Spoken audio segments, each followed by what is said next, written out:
can start, they will catch it, no problem. Right. So let's go back to my lesson.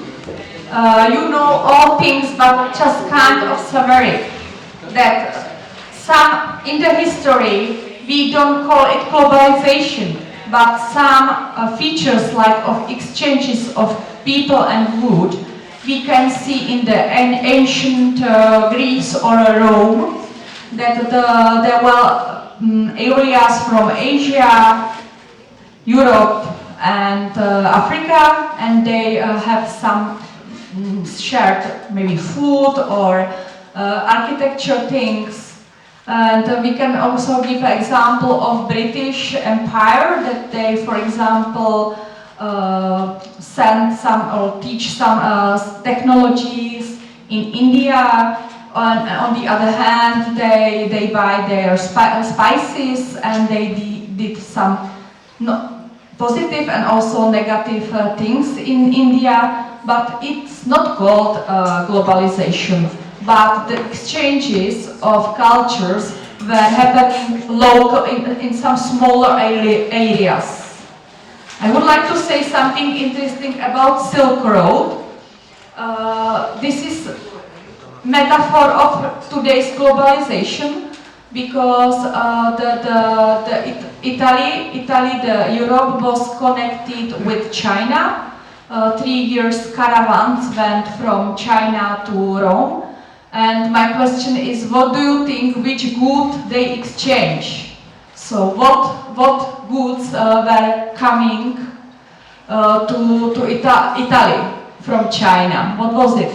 Spices. Exactly, spices, but the main good was, if it's called Silk Road, silk. Another idea what could go from China? Gunpowder. Exactly, gunpowder. And what about? Paper. Exactly. And medicine and some other things. What do you think, what goods went from Italy, from Rome? Gladiators? From Italy to China. To China or to other countries on the way. It didn't have to go just directly to China, but maybe they exchange in Central Asia, for example. Artillery. Leather. Leather, that's correct. Artillery. Vehicles. Guns. Exactly, guns and mainly metals, gold, silver, dogs, horses, and slaves. Some drugs, for example, opium. I don't know about this, but also spices were exchanged. So one went from China and also from Europe, the spices were exchanges.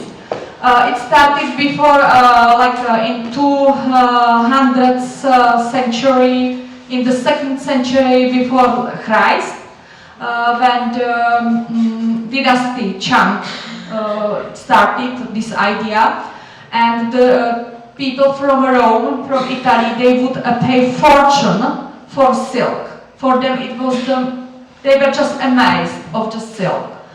The peak of the trek was in 7th century. The peak of this was happening, but later on it started to be very problematic to walk, because in Mongolia there were so big attacks of these people from Mongolia, the tribes, they were attacking a lot these caravans. So it became more and more complicated. Why I would like to speak about the Silk Road? Because the towns, especially in Asia, on the Silk Road, almost every town, or there are many UNESCO towns known for very interesting architecture.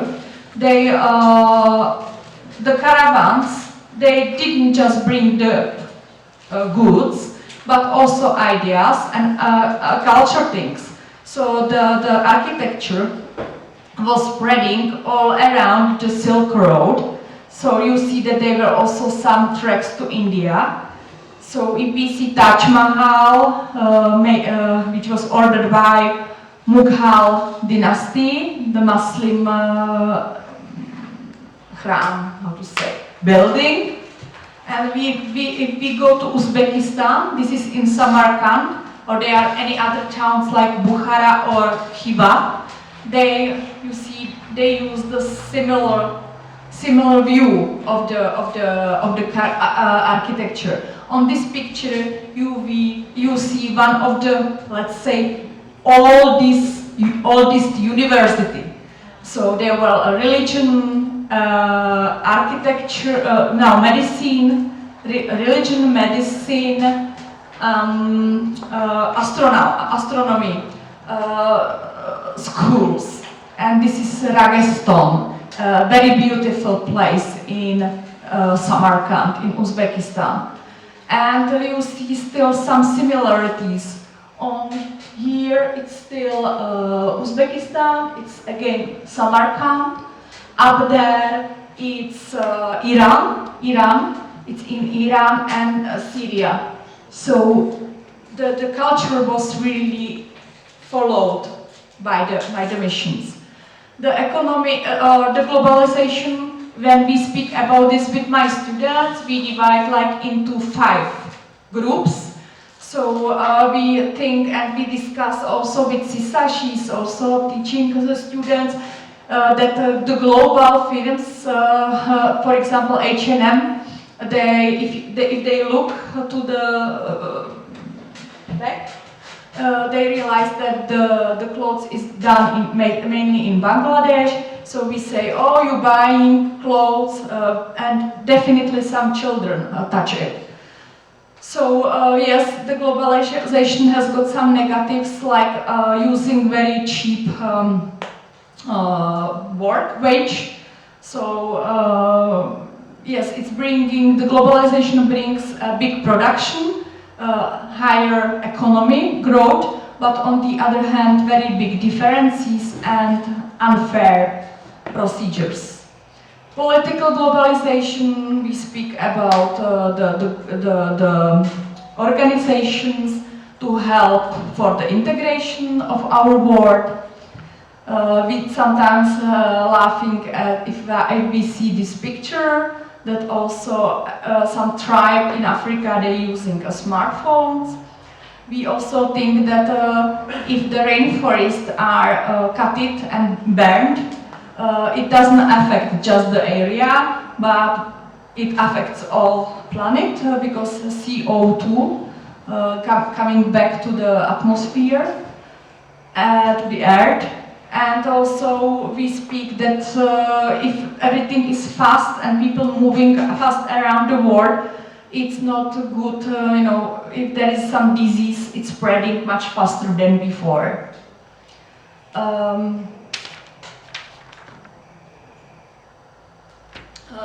Then I wanted to discuss with you about the benefits and discuss it, but because the time is running, so we say yes, it's good. The global world is very good because we have access to new cultures. For example, we can buy sushi or tortilla or pizza all around the world.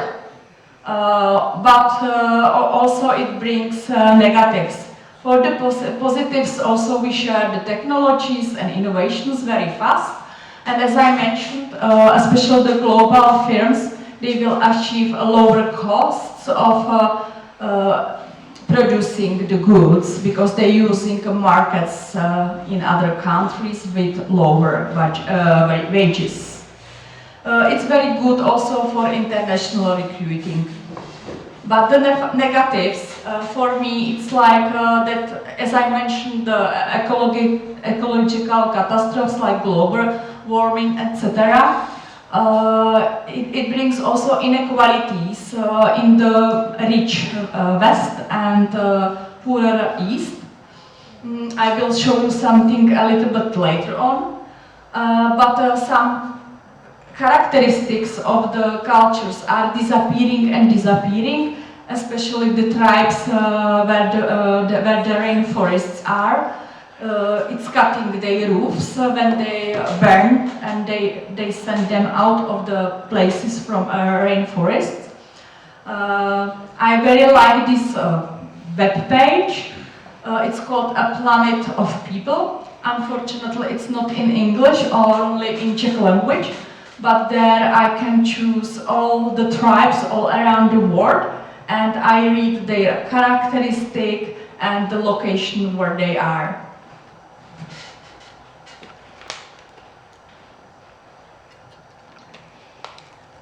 And now, because we speak about different cultures, I have, I think, the last activity for you. You can also do it in the groups of the same color, or you can do it in the national team. I mean, what's better, national teams or in the international groups? International groups. So, before I will explain the goal, and then you come back to your color. So, I wanted to say that there are some stereotypes that we say people from Italy, they are more like hectic, but we don't like these stereotypes. Every person is different, but sometimes it helps us to just find some associations of the other countries. But we have to be really careful how we judge some nationality when we communicate with them and when we behave to them. I travel a lot in the projects, and I always try to bring some typical product from Czech Republic. And now, because I stay here only one day, so my luggage was quite empty, I decided to choose 12 objects from 12 different countries. So the methods we will experience now, it's called object learning. I think you use it also in your lessons.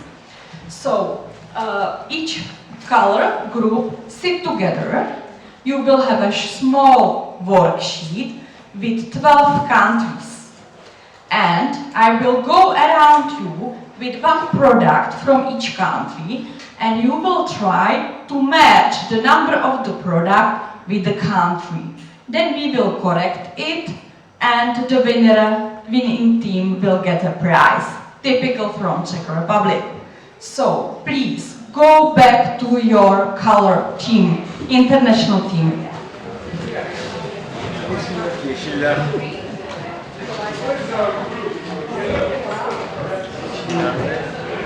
Siz vardınız.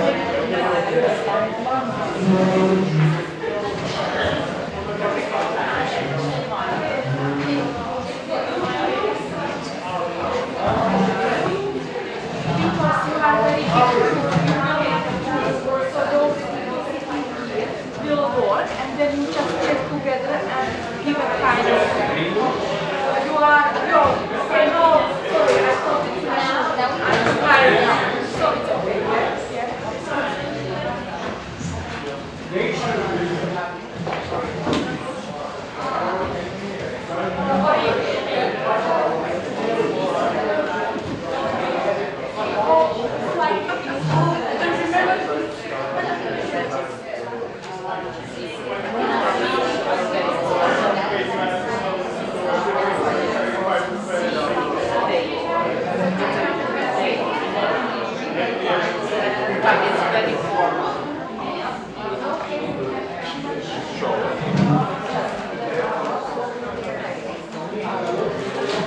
So, our time is running, so we will be quite fast. So now I will start to come with the first product to all groups, and it's number 1. So, the first product will be quite easy to identify. It's very easy, I would say. So, you just put number 1 maybe to Greece. Is it correct? Then I go with the product number 2. And you say, oh, this is Norway, so you put 2, yes? Okay, let's go now.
Absolutely, it's Finland.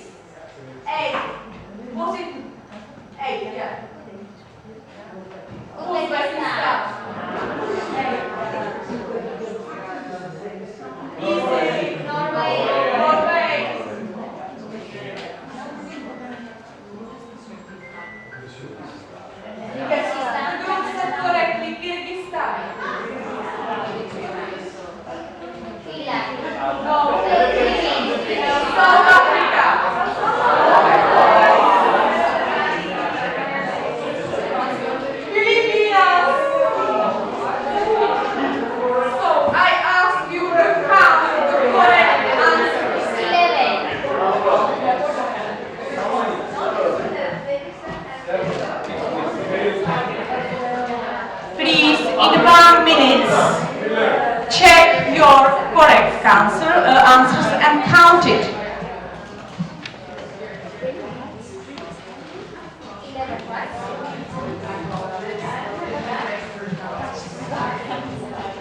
Is there any group which has got everything correct? It means 12 points. Is there any group which has 11? Here. This green group? Orange. Orange group. Is there a group which has got 10?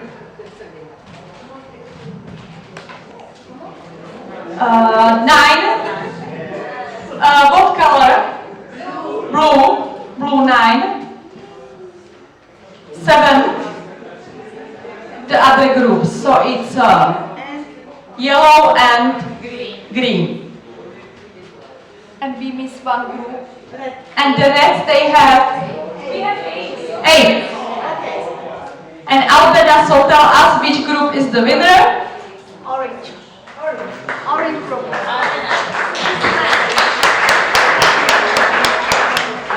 So congratulations to Orange Group. We brought typical Czech product. It's a biscuit, many very tiny biscuits rounded.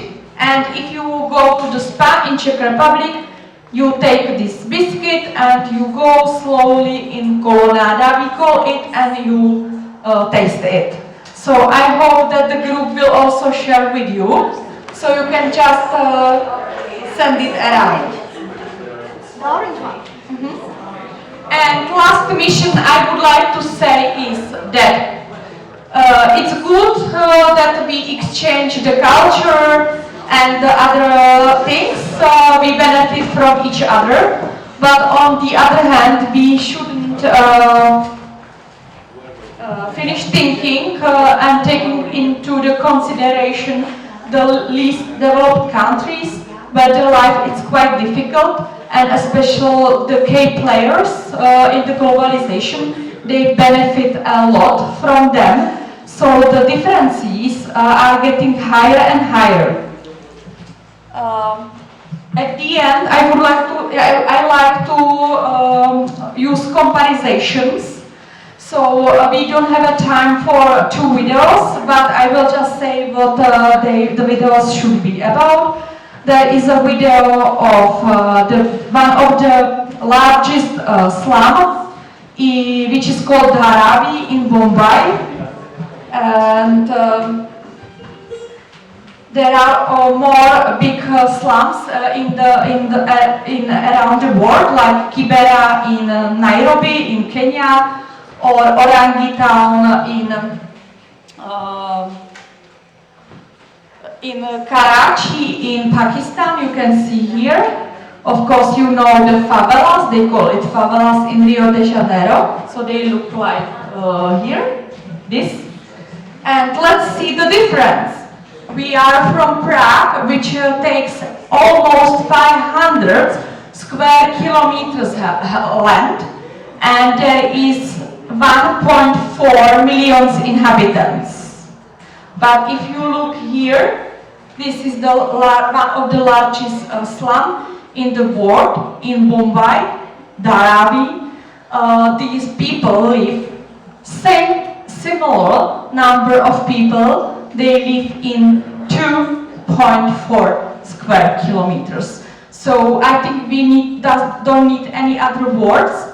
The differences are very massive if we think about this. So, I would like to say you goodbye in different non-verbal languages. So, Germany, Great Britain, hands, kisses, 2 times Italy, Spain, Portugal, 3 times, tell me if it's correct, Belgium, France, Switzerland, Netherlands, just some funny thing, USA. People in Africa, in some countries, they say hello by clapping hands like this. Of course, or Namaste. In India, we all know this. Tibet, the monks in Tibet, they greet each other with the tongue out of the mouth. This is not just for Eskimo, but also men in Saudi Arabia. They greet like this. And thank you very much for this session and enjoy all week.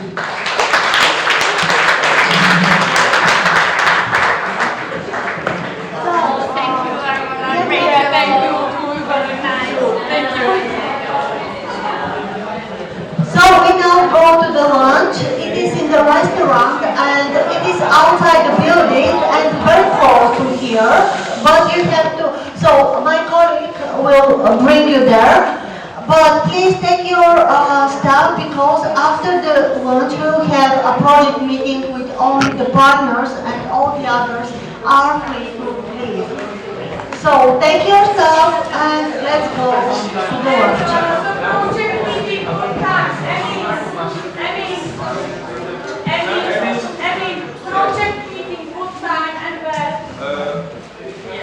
The project meeting will be here after the lunch. We have one. Say that the others they can go.